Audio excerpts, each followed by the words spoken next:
Saudara-saudari terkasih dalam Kristus, hari ini Minggu 2 Februari 2025 merupakan pesta Yesus dipersembahkan di Bait Allah. Bacaan dibawakan oleh Valentinus Geri, Mazmur dilantunkan oleh Irene Indarti, dan renungan ditulis oleh Maria Monica. Selamat menekuni Sabda Allah. Mari berziarah dalam pengharapan untuk dunia yang lebih baik.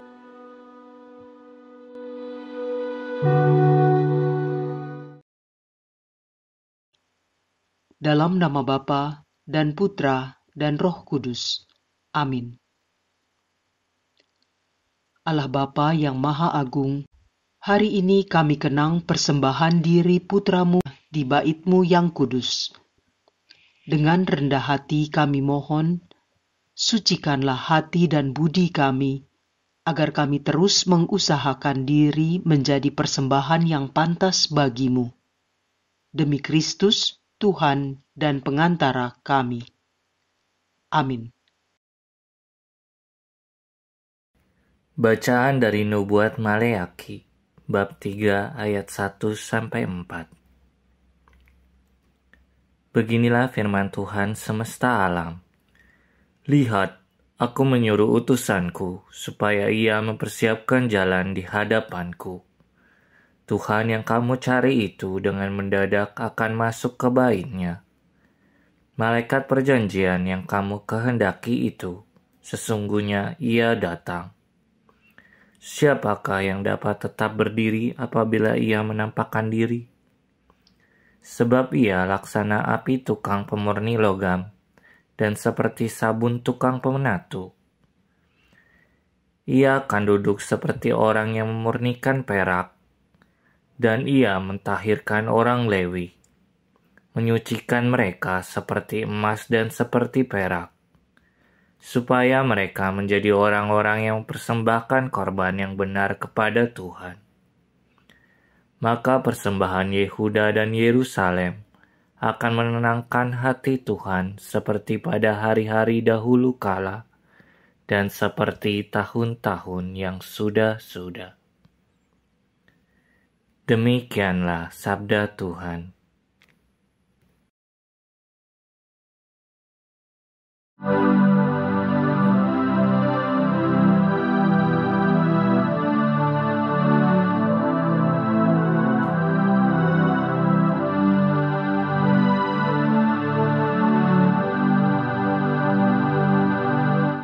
Tuhan semesta alam, Dialah Raja kemuliaan. Angkatlah kepalamu, hai pintu-pintu gerbang, dan bukalah dirimu lebar-lebar, hai pintu-pintu abadi, supaya masuklah Raja kemuliaan. Tuhan semesta alam, Dialah Raja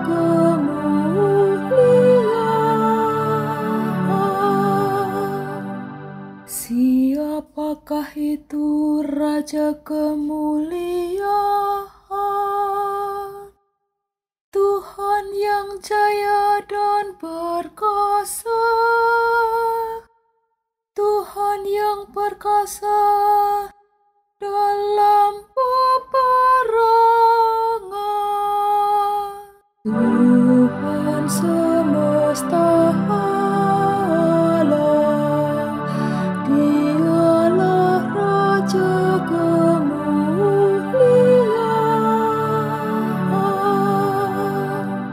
Siapakah itu Raja kemuliaan? Tuhan semesta alam, Dialah Raja kemuliaan.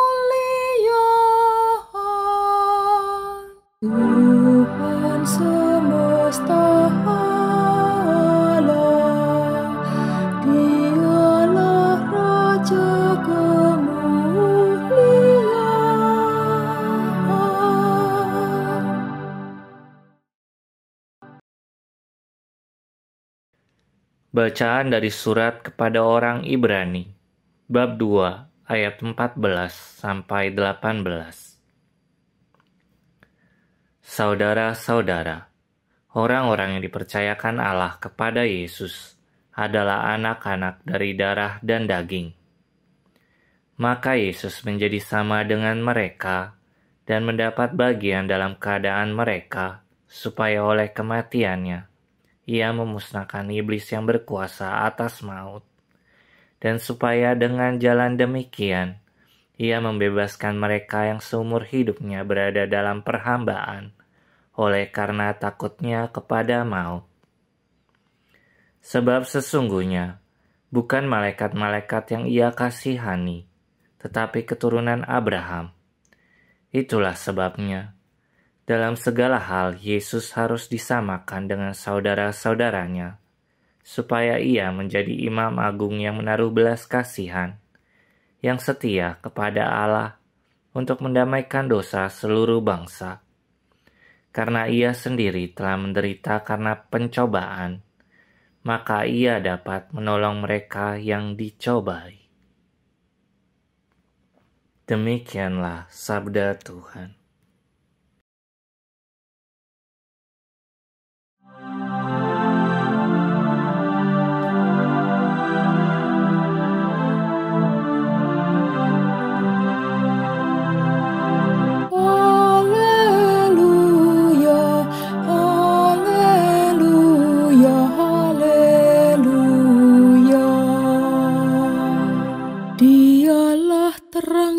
Menjadi pernyataan bagi bangsa-bangsa lain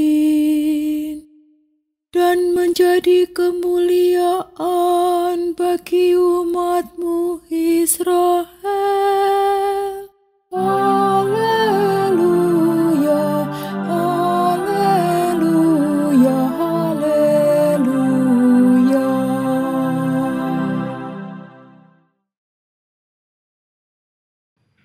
Inilah Injil suci menurut Lukas, bab 2, ayat 22-40.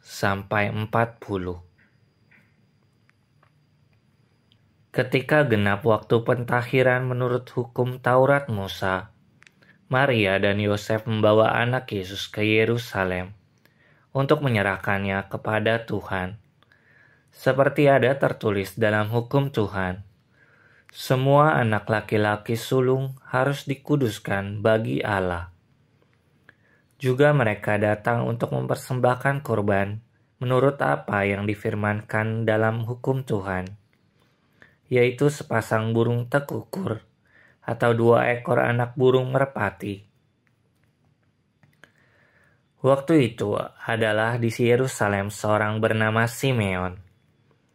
Ia seorang yang benar dan saleh hidupnya, yang menantikan penghiburan bagi Israel. Roh Kudus ada di atasnya, dan kepadanya telah dinyatakan oleh Roh Kudus bahwa ia tidak akan mati sebelum ia melihat Mesias, yaitu Dia yang diurapi Tuhan.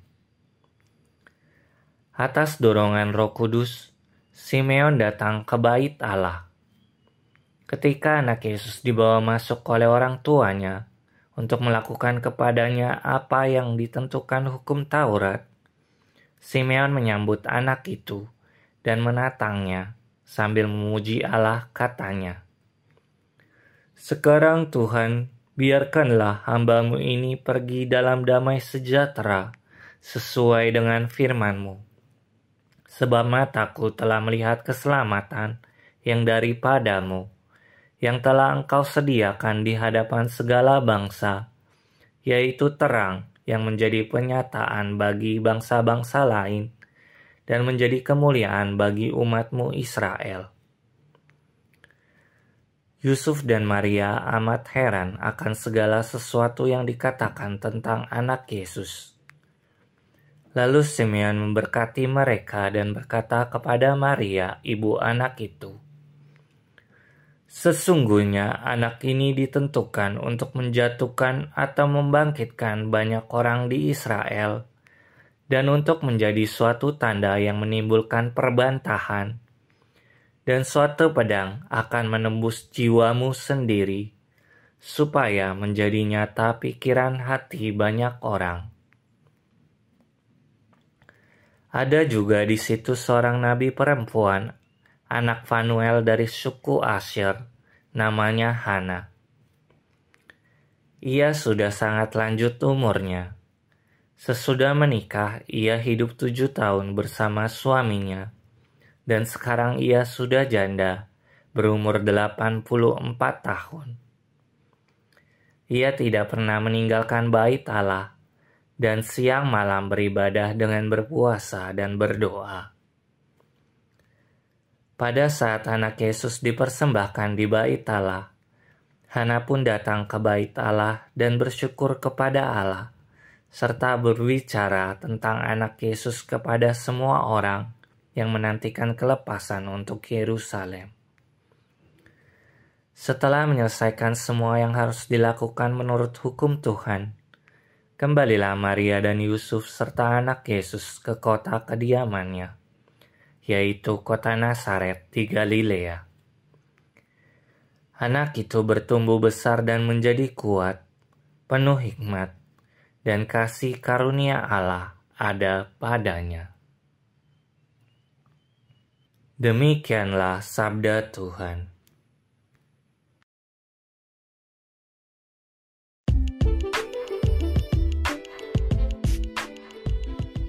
Persembahan diri kepada Allah. Renungan dibawakan oleh Maria Monica.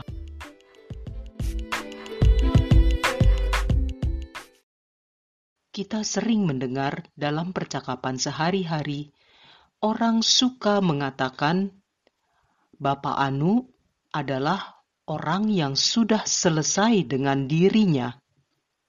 Misalnya, ungkapan itu disematkan pada orang yang mempunyai jabatan publik tertentu.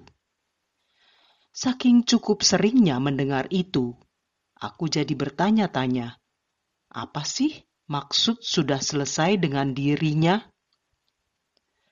Dalam konteks ungkapan di atas, orang dikatakan sudah selesai dengan dirinya jika orang itu tidak lagi punya ambisi pribadi, baik untuk diri sendiri, keluarga, ataupun kelompoknya. Dengan demikian diharapkan dia dapat menjalankan tugas yang berkaitan dengan jabatannya itu secara baik dan bertanggung jawab. Kenyataannya, benarkah demikian? Fakta yang kita temukan di lapangan rasanya seperti jauh panggang dari api. Orang yang sudah kaya ingin lebih kaya. Orang yang sedang mendapat kuasa ingin lebih lama lagi berkuasa, bahkan memikirkan cara bagaimana kekuasaan itu bisa diestafetkan kepada anak-anak dan keturunan berikutnya. Jadi, adakah orang yang sudah selesai dengan dirinya sendiri? Setahu saya, yang pasti ada seorang yang benar-benar menjadi contoh yang sempurna, yaitu Yesus Kristus. Ibu, Bapak, kaum muda, rekan seperjalanan yang dikasihi Tuhan. Hari ini kita merayakan pesta Yesus dipersembahkan di bait Allah. Dikatakan pada ayat 22 Injil Lukas hari ini, lalu ketika tiba waktu penahiran mereka menurut hukum Musa, mereka membawa dia ke Yerusalem untuk menyerahkannya kepada Tuhan. Peristiwa itu mengandung makna yang mendalam tentang penyerahan anak dari orang tua kepada Tuhan, mengikuti hukum agama dan adat bangsanya, sehingga penanaman nilai-nilai tentang Tuhan sudah diperkenalkan oleh orang tua sejak anak berusia dini.